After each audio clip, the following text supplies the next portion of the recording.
The Tigers went on the road for the first time this year, and the results were happy ones. The Tiger Lacrosse Report starts now, brought to you by the Green Turtle.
For an athlete, there's nothing scarier than a torn ACL.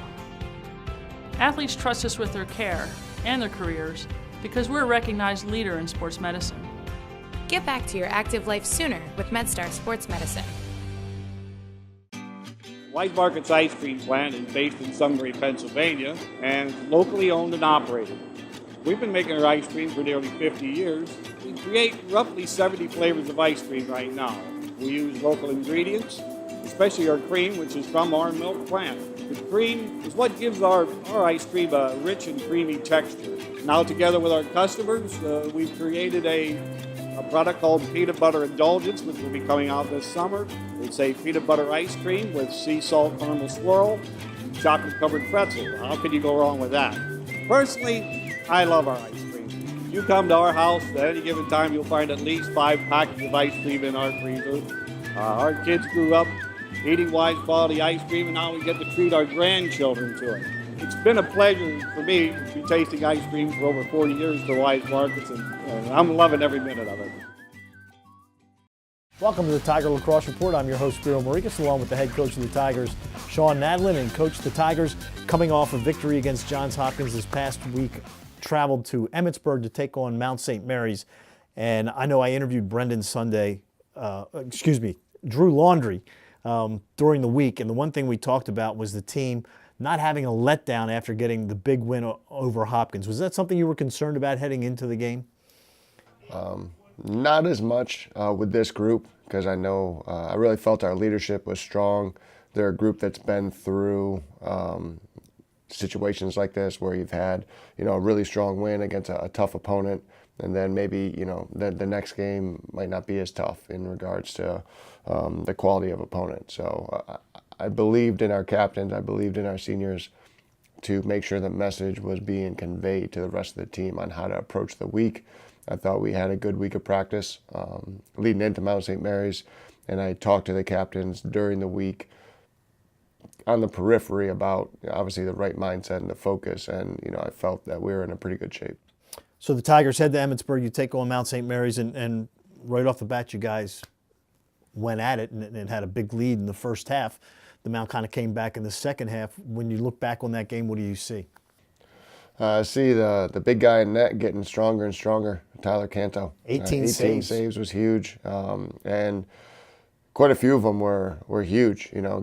Mount coming down in transition, and shots right on the doorstep, and him getting his body on it or making a clean save. And one of them was a rebound that we turned right into a goal at the other end. So, those part of those 18 saves were big at moments.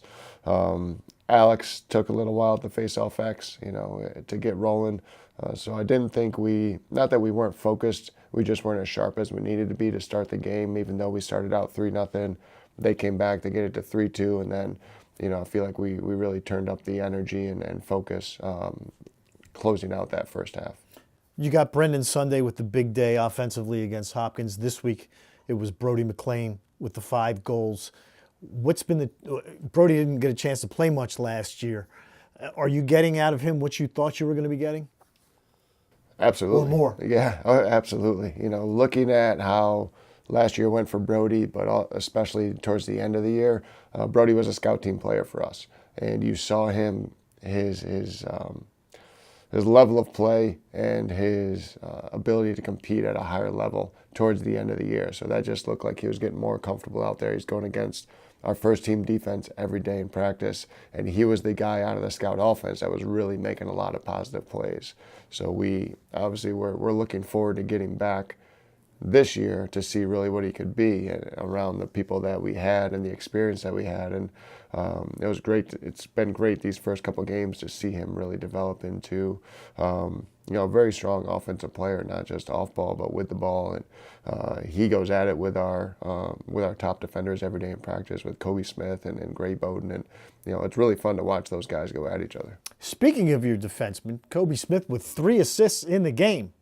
I can't remember the last time a Tiger long stick defenseman had 3 assists in a game. That has to be something that makes you happy. It is. Kobe's a special talent. He really is. I was just talking to Coach Grossi about this, and it's weird or hard to think of another defenseman in the country who's as complete as he is in regards to his ability to cover another team's best player, but also be as dynamic as he is in transition. Scoring the ball, creating assists. I mean, his instincts are fantastic. He's really good off the ground. He's a tremendous athlete.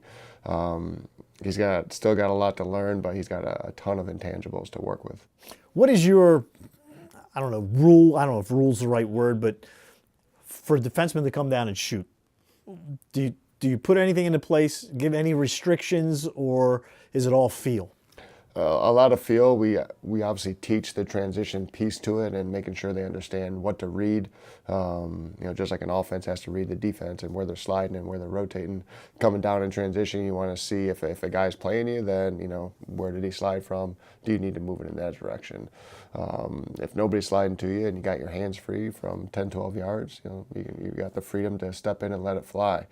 This year we've done a lot more transition work with our defensemen. That's why you're seeing a lot more come out of the D end with those guys being more effective. But there's no real hard, fast rules into, you cannot shoot or anything. We want those guys to have the confidence to do that.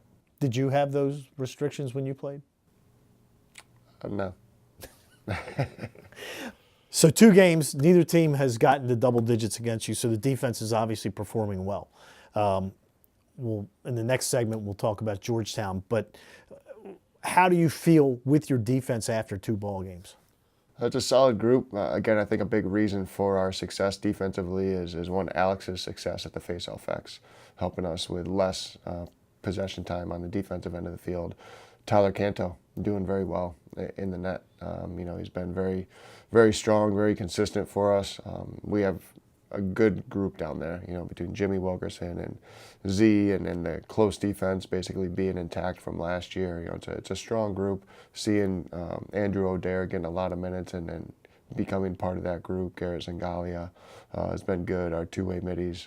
So again, it's a group we expected to have a lot, of, I don't want to say success, but consistency out of, and I feel like we've seen that so far. So the Tigers off to a 2-0 start, ranked 7th in the country.